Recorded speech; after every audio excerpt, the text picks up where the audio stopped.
So, you want to play a tank, and I'm not talking about tank in the roleplay sense of the world. I'm talking rocking up to D&D as a literal M4 Sherman. Throw out your barbarians and your paladins, they are nothing compared to this. This is the ultimate tank wizard build in Dungeons & Dragons. And we're building in Shard because it's free. Link is down below, follow along. To build this, you'll need content from the 2014 Eberron book and either the 2014 or the D&D 2024 Player's Handbook. All of those are freely available on Shard. This build works basically the same using 2014 or 2024 rules. I'll just note the tiny variations when they crop up if they matter.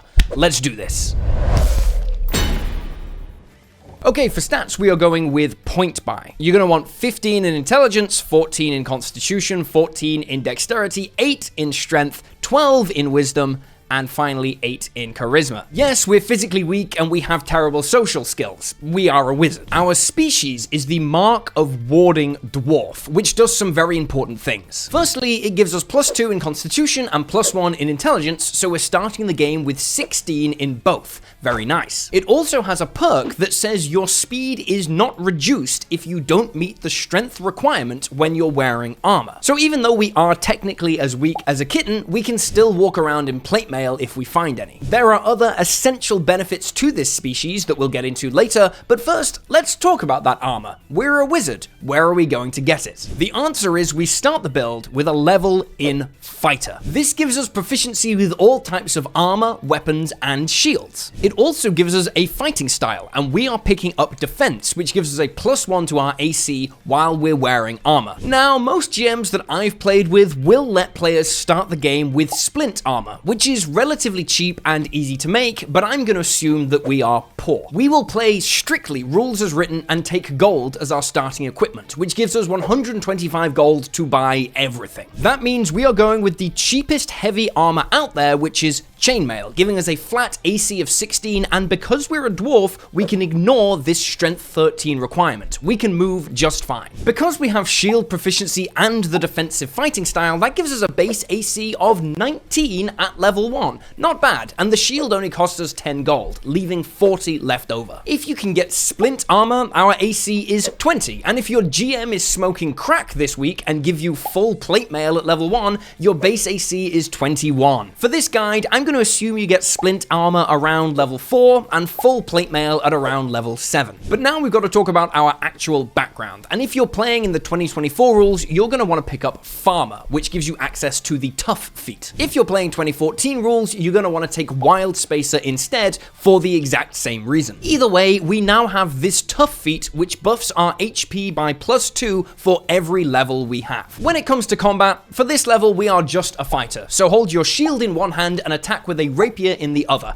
A rapier costs 25 gold, so you've still got 15 gold left over in your pocket. You only need to get through one level fighting like this, and a 14 in dexterity is fine for level 1. You're attacking with a +4 to hit for 1d8 +2, it is fine. We also get second wind on account of being a fighter, which isn't a bad bit of healing to have in your back pocket. Bonus action, restore some hit points, we're a self-repairing tank. Finally, fighter gets us proficiency in constitution saving throws, which is going to be fantastic as a wizard with powerful concentration spells. We've laid the tracks, it's time for level 2, and Thomas the Tank Wizard really gets rolling.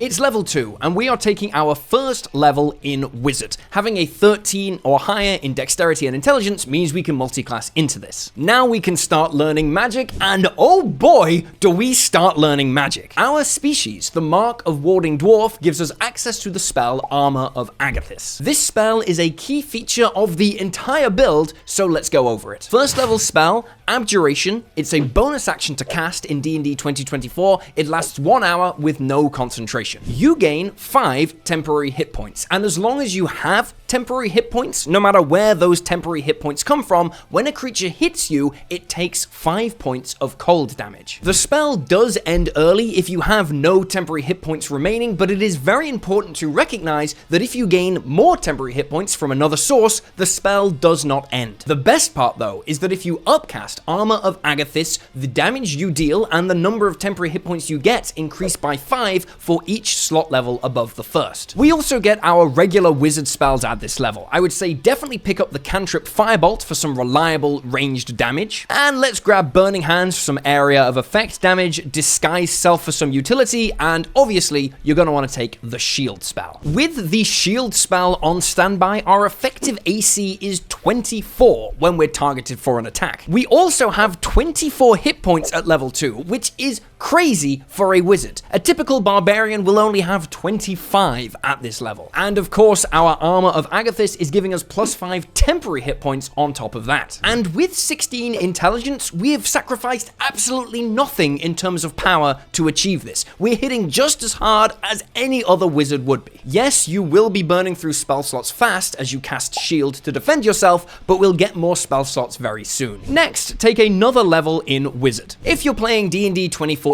this is where you'd get your subclass. If you're playing D&D 24, you get it next level instead. It doesn't really matter. Let's move on to Wizard level 3 and deal with both the subclass and our second level spells all at once. And here we are, baby, Wizard level 3, and we are picking the Abjurer/Abjuration subclass. This baby is ridiculous, all thanks to the Arcane Ward feature. Our tank is coming together with layer on layer of defense. We have heavy armor, we have a shield, we have the tough feat, we have Armor of Agathys, we have the shield spell, and now we have this. Whenever you cast an Abjuration spell, you can take a strand of that spell's magic and use it to conjure an Arcane Ward, which lasts until the end of your next long rest. The maximum hit points of that ward is equal to twice your wizard level plus your intelligence modifier, so 9 HP right now. The important part is whenever you would take damage, the ward takes the damage instead until it has no hit points remaining, and then you take on any leftover damage. Even if the ward falls to 0 hit points though, you can recharge it by casting another Abjuration spell, Shield or Armor of Agathys, for example. Whenever you do this, the ward regains hit points equal to twice the level of the spell slot expended. So when we drop a bonus action second level Armor of Agathys, which we can do from this level, we gain 10 temporary hit points and our ward is recharged for 4 hit points. And the amazing thing is that Armor of Agathys' damage will trigger anytime an enemy hits you, even if they don't deal damage to you. So if an enemy hits you with a melee attack, even if they don't get through your ward and strike at your temporary hit points, they will still take the 10 cold damage from Armor of Agathys. Let's calculate just how tanky we are right now when we add everything together, which I will call our thickness index. We are level 4 right now, so let's assume we've picked up Splint Armor and we've got a fully charged ward and have just cast Armor of Agathys. This gives us a thickness index of 61 when you account for our 42 hit points, 10 temporary hit points, 9 bonus hit points from our ward spell, and an AC of 20 plus 5 anytime we cast the shield spell. And all of that is without concentrating on a spell, by the way. So we can still cast a powerful hold person or other concentration spells as we level up. And remember, anyone who touches us while we have temporary hit points is taking 10 cold damage immediately. Next up is Wizard level 4, which means it's time for a feat, and we are taking the good old-fashioned Warcaster. This buffs our intelligence to 17, it lets us perform the somatic components of spells in the hand that's holding our shield, and best of all, it gives us advantage on our concentration checks. We are also proficient with those thanks to our level in Fighter, but Wizard level 5 is just around the corner,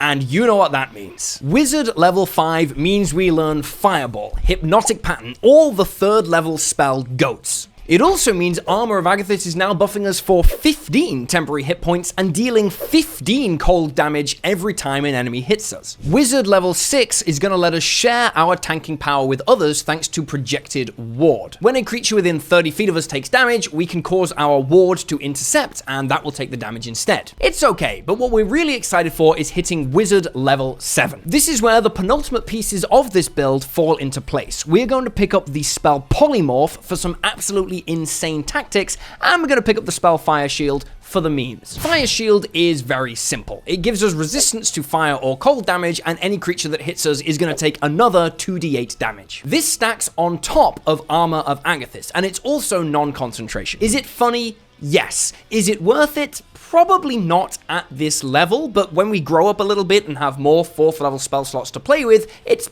something you might want to consider. But really, Polymorph is the prize that we are after. It's an action to cast, and we can transform any creature into a beast of a CR lower than or equal to their level. Our level is 8 right now, so we can actually transform into any beast in the game, including the T-Rex. Now, Polymorph is a fantastic spell to turn enemies into a worm, but we're interested in casting it on ourselves. Why? Because going beast mode does not affect any of our other important features. We will still have our ward, our Armor of Agathys will still be active, we will just also happen to be a giant ape. Yes, the best option for us is the CR7 giant ape. This gives you 157 hit points in D&D 2014, and Armor of Agathys is adding at least 15 temporary hit points on top. And remember, while you have those temporary hit points, any enemy that hits you is taking 15 cold damage automatically. But it is so much stronger in D&D 2024. That's because in this version of the game, Polymorph doesn't change your hit point total, it just gives you 157 temporary hit points. Sure, this works out at slightly less on our total thickness index, but it also means that Armor of Agathys is going to last until an enemy has chipped down all 157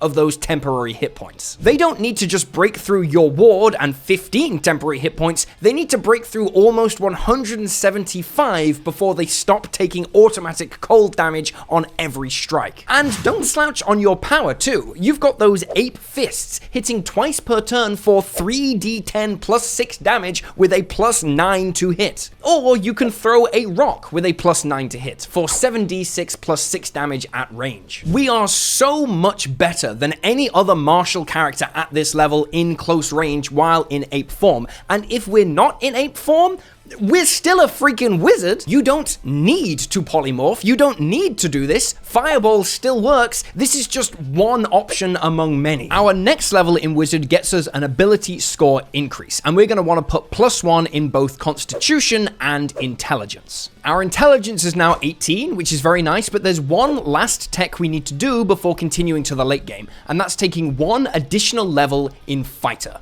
This is, of course, to grab Action Surge. In 2014 D&D, you can use Action Surge to cast 2 spells on the same turn. Action 1, Fireball. Action Surge. Action 2, Fireball. But no matter whether you're playing 2014 or 2024, the best use of this spell is to use your first action to polymorph yourself, going giant ape mode, and then Action Surge to start attacking immediately. From here, we're going straight down the line as a wizard. Let's take this baby home.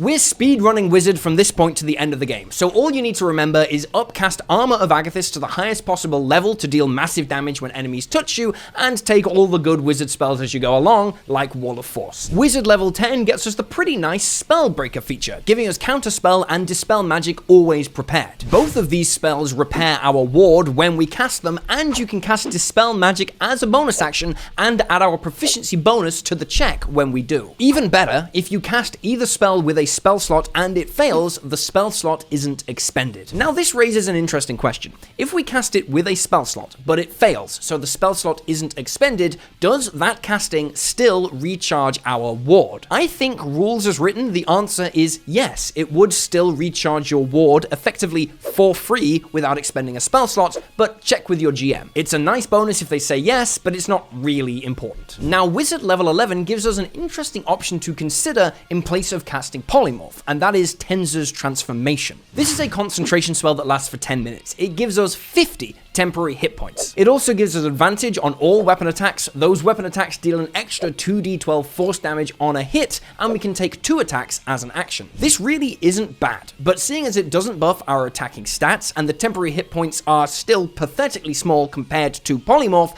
I don't think it's worth it. Wizard level 12, we can buff our intelligence score up to 20. Now we're hitting as hard as we can with all of our spells. Wizard level 14, and we get even tankier, having advantage on saving throws against all spells and resistance to the damage of spells. Wizard level 16 then comes along, and I quite like the Durable feat here. It buffs our constitution up to 18, giving us more hit points, and it gives us more bonus action healing if we ever need it. Then we get to Wizard level 17, and we can cast Wish. What do you want me to say? We are basically a god at this level, but we have one more level yet to take. Wizard level 18 gets us Spell Mastery, and the options here are actually very interesting depending on what version of the game you are playing. Spell Mastery gives you 2 spells from the wizard spell list, 1 first level spell and 1 second level spell, and you can cast them without expending a spell slot. In 2014, that's basically all there is to it, so you can grab the shield spell and cast it every single turn for free forever. In 2024, however, the spells you pick have to have a casting time of an action, just one of many changes they made in response to Silvery Barbs. With that restriction in place, it's a little less exciting, but you can grab utility options like maybe Disguise Self, Charm Person, Mirror Image, Silent Image, etc. So to summarize our thickness index, at this level, with absolutely no magic items at all, we are dropping Polymorph for 157 temporary hit points at any time, or we're relying on Armor of Agathys for 45 temporary hit points. We also have a ward worth another 45 hit points that enemies need to get through before they even get to our temporary hit points, and we can recharge that every turn with the shield spell. Anyone who touches us is taking 45 cold damage. We have a standing AC of 26 when we cast the shield spell, and we're rocking a base hit points of 208. And we have Action Surge and bonus action healing, and we can still cast Wish, Clone, Mass Suggestion, all the normal busted crap that high-level wizards do. Now that is a tank, but let's talk about ways to push it even further.